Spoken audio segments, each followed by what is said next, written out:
My name is Jessica Crow. I'm the founder of Apogee and the host of Change Leader Insights. And I am so excited because I have two amazing humans here with me today, Tracey Lovejoy and Shannon Lucas. They are the founders of Catalyst Constellations and the authors of Move Fast, Break Shit, and Burn Out. And I love the fact that we are here today. I've actually had a chance to meet with Shannon in person. We're both in Colorado, so that's pretty fun. Tracey, I wish that we have met in person, but I'm so excited for today's conversation and just to talk about all of the things that we've had a chance to talk about offline, but now bring them forward so the community of listeners, Change Leader Insights, can really hear all the important, impactful things that you have shared in your book and that you have, you're going to be talking about today. So before we begin, actually, Tracey, what's your origin story? Let's just start there. We'll both share a little bit about yourselves, and then we'll get into why you wrote the book, and then we'll talk about Catalyst. Sounds great. Thank you so much for having us today, Jessica. Yeah. My origin story. So I am a researcher through and through. You can take a girl out of research, but you're really always a researcher. So I was in graduate school and I moved directly into technology. Once I was there, the hum of that environment really fit with my body, which was an early indicator of what I do today. Yeah. So I started as an individual researcher, and I was an ethnographer and anthropologist. And so I got to go out in the world and really study people. Once I became a people manager within the company, I saw that same love of studying people applied just as much to the person in front of me that I got to manage, and even more of a passion because you saw that you could really impact people's lives directly that way versus kind of that diffuse product development type of research. That led me to take a class in leadership and coaching, executive coaching. And I was thinking of it as a way to support being a better leader, which it obviously did. It's an amazing way to learn to lead better. But it also was really disruptive because it was very much a calling for me. And so I spent several more years within Microsoft wondering, is this going to be something I do within a corporate environment? What am I going to do? And finally, I made that hard decision, which I know you made, I think back in 2019, to leave and start my own consulting agency. Once I did that, I didn't know who I wanted to serve. And so I had my own coach. It took me quite a bit of time to figure out and kind of think about different populations. And what I realized is that hum that I loved when I sat in technology, the way that I had always been, which was like, duh, don't you see this huge opportunity space? Shouldn't we dive in and go do this thing? But I always felt like I didn't quite know how to bring people along. I was always a little bit slapped for being disruptive, even in the environment where they wanted you to be innovative. And so what I said was, let me look at those folks. And so I started doing really structured research to understand these people that Shannon and I today call catalysts. Yeah. At the time when I started the research in 2015, there was very little on the shelves that you could pull and just learn about them. There was all kinds of processes around innovation, but there weren't the people that were the sparks of innovation that you could read about. And so one of the people that I interviewed was already a client of mine in my executive coaching. And I said, hey, we've been working together a while, but you fit this profile of my absolute ideal client that I'm taking the time to understand better. Can I interview you? And not shockingly, that person at that time was Shannon Lucas. I'm still Shannon Lucas. Yeah, that's true. That's true. That hasn't changed. Just the relationship and where you have taken everything that you've learned and done together. That is so wonderful too, how the narrative of where you started and where you are now. And yeah, Shannon, tell us a little bit more about yourself and how you kind of got to where you are today. I'm going to start in the middle of the story. Why did I hire an executive coach? I was leading innovation at Vodafone, which is one of the world's largest mobile telephony companies. And we were building out this innovation program, testing the hypothesis of, can we find the natural positive troublemakers around the globe, connect them, create a shared language and culture, stop reinventing the wheel, give them the tools and training to support them and sort of accelerate impact. I was about 3 years into building out this global program when I was really starting to burn out. Yeah. And the Innovation Champion Program was the name that we gave the thing at the time. And we were wildly successful. So we had line of sight to, tens of millions of in-year revenue impact, hundreds of millions of pipeline. We had completely changed the face of the customer of who we were talking to, from IT and procurement to like the C-suite. Like all of the success metrics of an innovation program were there, but I could always see more that could be done. Mm-hmm. And so I was flying around the world troubleshooting, like, there's this group of about 30% of these innovation champions. It's a volunteer population who are showing up like I would, like just positively disruptive. And I'm having to move fast to clear the path in front of them. But I was spending most of my time trying to activate the other 70%. I was like, I don't understand. I'd make the application harder. We had more rewards and recognition. Like we had everything at our disposal because we were so successful. The executives loved us. And so I was burning out. My college roommate was like, well, why don't you get an exec coach? I was like, I have nothing to lose. And so I got connected through the universe to Tracey Lovejoy. And so when she sat me down and had this conversation about happily, I was towards the end of her research. So she was able to share some pretty significant findings at that time. Yeah. And I remember like where I was sitting and the weather when she shared it to me, because it was one of those pivotal life moments where it's like, oh my God, this describes me so perfectly. I can see it going all the way back to starting the recycling program in high school, becoming senior class president in college, all of the things. But importantly, I was like, this exactly describes the problem that I'm trying to troubleshoot. That 30%, they're all change agents, but the 30% are the catalysts. And I was like, those are the people that I really want to help. Doesn't mean we're great at change. Doesn't mean that we don't cause, that we come across as arrogant or cause friction. It just means I never had to incentivize them to do something, which goes back to our book. And by the way, I had this executive community that I had sort of handpicked from around the world. I was like, this is really hard. Let's learn from each other. Let's laugh with each other and cry with each other. And I said to Tracey, I said, this same thing is playing out there. And by the way, I was going to do a retreat to help with the burnout of this particular executive group. And I said, do you want to do that with me? And that became the birth of our company. Oh, wow. I love that so much. And then from there, both of you, you collaborated and wrote a book. So from all of the insights, learning experience, when we talked, it's a love letter to Catalyst. Tell us a little bit more about, the book, what's included, and then maybe we even start with, how do you define Catalyst? You've explained a little bit through your own biographies and stories, but how would you define what it means to be a catalyst, and how this book and your wisdom that you've shared and it really can speak to and help people who are maybe feeling and are in the same shoes that both of you have been in? The short answer to the definition is folks that are the change makers with this unstoppable drive to create action. They're brimming with ideas and they need to make the world better. That word need is so critical, right? We've all known visionaries, but it's not just the visionary, it's the visionary plus the action that really makes a catalyst unique.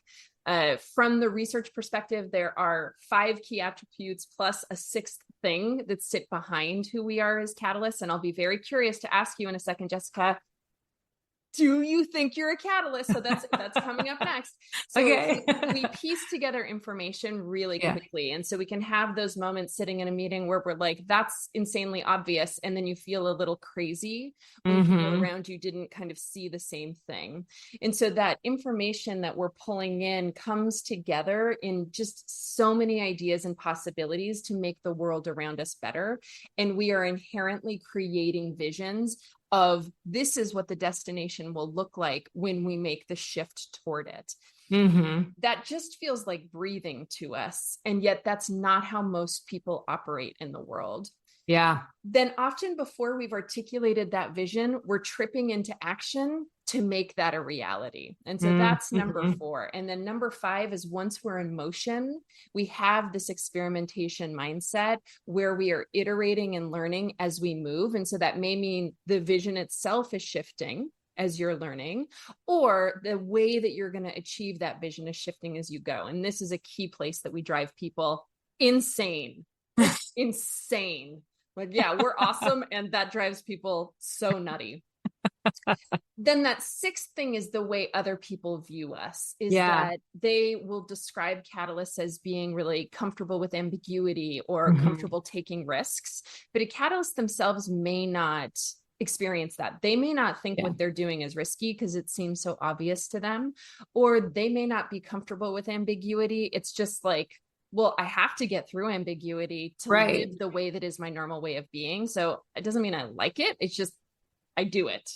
Yeah. We're often also articulating like the risk of not doing something, right? And so it's also this weird double negative, but we're like, I'm not comfortable with this risk, but I'm really not comfortable with the risk of not doing anything about it. Yeah. Right. Yeah. I love that. And yes, to answer your question, I do classify myself as a catalyst. I spent some time reading your book and then I'd go back. I'm like, wait a second, hold on. That applies to, I mean, even the burnout story, all of it makes sense. And I love, this whole podcast is about change leaders and people who are trying to activate change at scale. And some may be catalysts and some may not be, but I think why I'm excited about sharing this with everyone is that there are people who are in that spot where it makes others maybe uncomfortable or they're not as excited to take on risk in the same way that we are comfortable doing. And that can create friction in the workplace too. You talk about this in your book, and I think Shannon, you might've mentioned this as well in your intro, the way that we come off if we don't understand ourselves and how we are impacting those through our own catalytic nature can really be a barrier to our own ability to innovate. Can you talk a little bit more about that and some of the lessons that you've learned along the way, either with yourselves or with the clients that you support? It's so painful. It's like teach this class. That's like every time we have to sit there and talk about like, okay, people, now when you look back through your careers, can you pick times that you've did this? But before I will answer that question, I'm curious though, your audience is a lot of change management professionals. I'm wondering, do you see that there's a strong overlap between the Catalyst community and the change management professional community? I think there can be. I don't know if I can say it's strong, and here's why. Historically, the change management practitioner has been in a support role.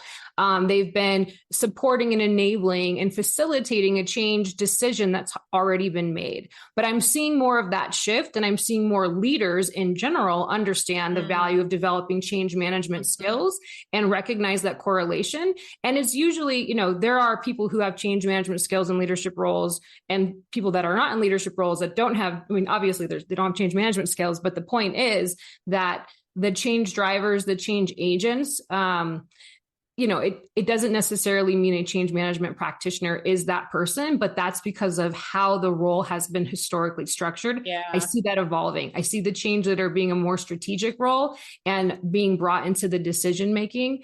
But it's only been recently. So hopefully that answers your question. Amen. Totally. I think we have a shared vision there. Yeah. So going back to the question, because it can be incredibly painful to look back on, as I was saying, and I think it's important. So like Tracey focused on the kind of research data attributes of what it means to be a catalyst. Yeah. But there's also like this lived experience about what it means to be a catalyst. And so when we see that vision, I get goosebumps even just saying it out loud. When we see that vision, I should take a step back. We're often, almost always, in service of making things and the world around us better. Ourselves, our family, our work, the line at Starbucks, right? And so it's connected to sometimes it's connected to this deep personal passion, but regardless, like we can come to identify really profoundly with the vision of improvement that we're trying to change, create in the world. Right. It means that we can lose a separation from, if people aren't understanding this, it's that they're not understanding the idea. We can become synonymous. We let ourselves become synonymous with the vision. And other people who invite us in to create change, they're like, hey, go figure out how to do this thing. And you're like, I went and I tested a lot of things and I'm bringing back this idea. And as we bring back the idea, they can think that we're synonymous with it and we can get confused in that, right? And so when they start attacking the idea, it feels like take it personally, us. Totally. But even before that, if they don't understand the idea, and as Tracey was talking about, like how fast we can iterate, we can it can be really murky. It feels like it's clear to us sometimes, like, how can you not see it? But if you ask me to sit down and create a project plan on how to execute that thing, I would really struggle. And so this is like, we can be perceived as being too loud, too fast, too arrogant, too sensitive. Like there's a lot of muchness in the experience of the catalyst. which is why, and we have a whole chapter in the book dedicated to it, being in conversations like these, being in community with other catalysts, like people break down in tears, or they'll like, I was listening to the book or reading the book on the treadmill and I broke down in tears because it just felt seen in a way that I had never been seen before. You know, it's still a life process. I had 2 check-ins with our employees today and they were both like, hey, more structure, more clarity, always helpful.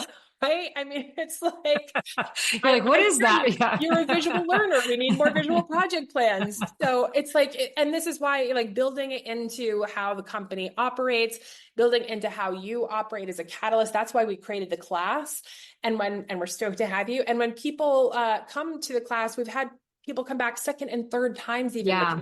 We'll slide back into our default way of operating. Like Tracey said, this isn't a choice. Sometimes catalysts come to us and they're like, can I just choose to not be a catalyst? And we're like, the data says that's probably not likely. So let us help put some structures around to save everyone some pain and make you more successful. Yeah. Oh, I love that so much. And really, because what you're talking about too, is that piece of self-awareness is so important. So we're aware of our own sensitivities and how we're going to react when people don't share the same vision. And then also it gives us an opportunity to think about how do we interact with others who don't share that same passion, vision, drive in the way that we do. Not that they don't have passion, vision, or drive, but it's a very different, you know, you've described it. It's the vision, it's the action, it's the combination of those things.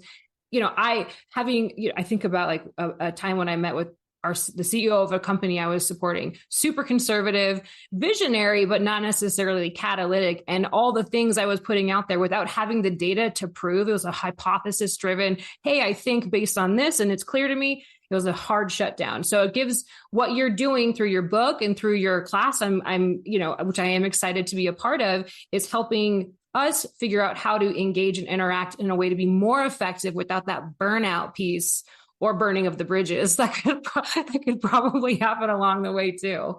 Totally. I'll just say one final thing, which is like when Tracey first showed me and I was sitting at that Starbucks on the street in Burlingame, I was like, oh my God, they don't all want change the same way that I do. Like just that basic, I was just like, because there does come a point where you're like, even if I had the data, which is important, and you have to meet people where they are and all of that stuff, they still might not want it. And I was like, that was such a revelation to me. And so one of the things that we talk about with Catalyst is as you improve your skills, you may get clarity on the change that you are gunning for is not the appetite that the organization has. Yes. Yeah. And so you have 2 choices there, right? And so you can stay, but then we'll work on decreasing that personal connection of you and the change, like decoupling that a little bit so that it's a safe environment to stay in, or finding a place that's really excited about the type of change that you want to create in the world. Yeah, that is, I mean, that really, I'm glad you brought that and reinforcing that, because that's a message I think catalysts need to hear, that the environment, the organization may not be ready for that change that you know could be successful. And that's hard. That's really hard to accept and move on from. So I love that you provide coaching on either side of the fence. Like, hey, here's how to think about this. Because that I would imagine too could contribute to some of the burnout that a catalyst could experience if they're constantly bumping into a wall, you know, maybe just metaphorically speaking. What else from, you know, again, you asked earlier about the overlap between change management practitioners and catalysts. I see that overlap becoming more significant over the last couple of years. And I love that there's this innovation drive, and now you've got the skills from a change management perspective and bringing that together. What else should people who are catalysts, who are driving change and innovation in an organization be thinking about? Like, what is like a couple of takeaways? You know, and you've talked about several, so this episode's already full of great information for those who are listening. I know you've been enjoying it. But any other like tips, insights that we can put out into the universe so people who hear this are like, oh my gosh, they have that Shannon moment at the corner and they're like, this is me. I'm not alone. I'm not this crazy person who's got all these ideas that aren't happening because I can't figure out, you know, my own situation. So what do you think people should hear? I would love to jump in here, and I'm gonna split this into 2 populations. The first being whether or not you're a catalyst, but you're part of the change leader community, you're part of the change management community. And this is Shannon and I's deep sense of purpose in the world. So take this with a grain of salt, but we are deep believers that catalysts are the bridge from the organizations that exist today to the organizations that need to exist in the future. And so if you are someone that is helping to move an organization somewhere because change has happened to you, or you are actively creating change yourselves, find your catalysts. Find them, understand that they may have some tendencies that aren't always helpful, but you really can help them see themselves. And they are like the wildfire that helps an organization really become flexible and able to shift in speeds that most organizations can't. So that's our first thing, that it's like, not just, are you a catalyst, but even if you're not, find them. Find them, ally with them, make them part of what you're bringing to your organization, because it's so, so helpful. Yeah. Anything to add on that side, Shan? Okay. The second thing, so specifically to the catalyst in your audience, it's really building on what Shannon was talking about, is that understanding the appetite within your organization. And so I'll kind of broaden from there, is that I think the most important skills as catalysts that we can cultivate are listening, and showing up with humility. And when we did research, because we were talking about the very early research we did, we've recently done a round of research with some of the most successful catalyst executives in the globe. And what we really see differentiates folks that are younger in their career as catalysts and then those that make it to that C-level, is that they show up with such intense humility, which is a little bit counterintuitive, right? You think of someone that has this drive, they're seeing opportunities, they move into action. You kind of can imagine that old proverb of, the loudest voice is the one that will be heard and win. But what we see is that these folks are so skilled at listening and helping people that might be resistant really share their thoughts and be able to integrate that into their planning, so that these ideas have the opportunity to take root. Because the more we show up as that catalytic tendency of just like, no, I know we're wrong, can't you see it, the less likely we are to be invited. Yeah, so that's makes a lot of sense. Biggest thing I'd share with the catalyst audience. You want to the only thing that I would listen.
It's so true though. And I think that is the trade-off that unfortunately we often make, whether you're a catalyst or not, is you end up spending more hours working and trying to do the thing versus taking care of yourself, and your performance over time will suffer. And then you may hit the wall of burnout, which I have hit as well. So yeah, that is really wonderful feedback and advice. Thank you so much.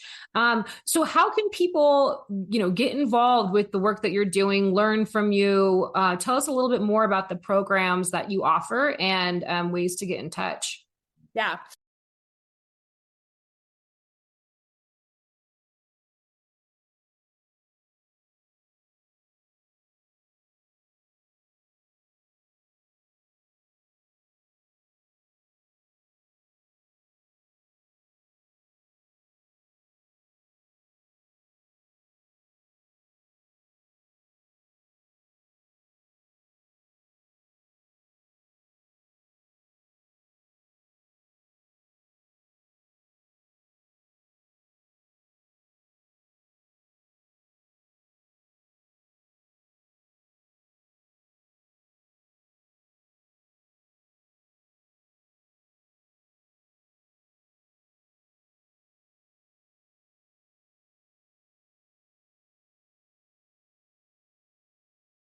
Absolutely. The community and connection there. I love that. Totally.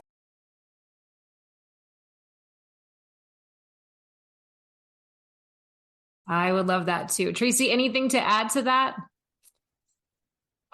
Doubling down on what Shannon said, like give yourself permission to understand that your energy is the only battery pack that's out there creating change. And so if we can flip the script on feeling like self-care is a luxury and really understand that you can monitor your energy the same way we monitor everything else. And so doing that is going to be the way that you sustain this and that you can show up every day and come back to that resistance, to the frustrations, to the managers that aren't ready to change around you. So doing that important work. Audience. Yes. Yes. All right. Everyone who's listening, watching, you have permission to take a day off, to take care of yourself, to be the best catalyst that you can be, and to support your organization and innovating and changing in all the ways that everyone wants to change, or maybe they don't quite yet, but you're going to help them get there. So ladies, thank you so much for your time, for sharing your wisdom. I'll include all the links in the show notes, but this has been so much fun to talk to both of you. I've learned a lot, and just your energy and the light that you're bringing to organizations and individuals. Thank you for all that you're doing. And thanks again for coming on the show. Thanks so much.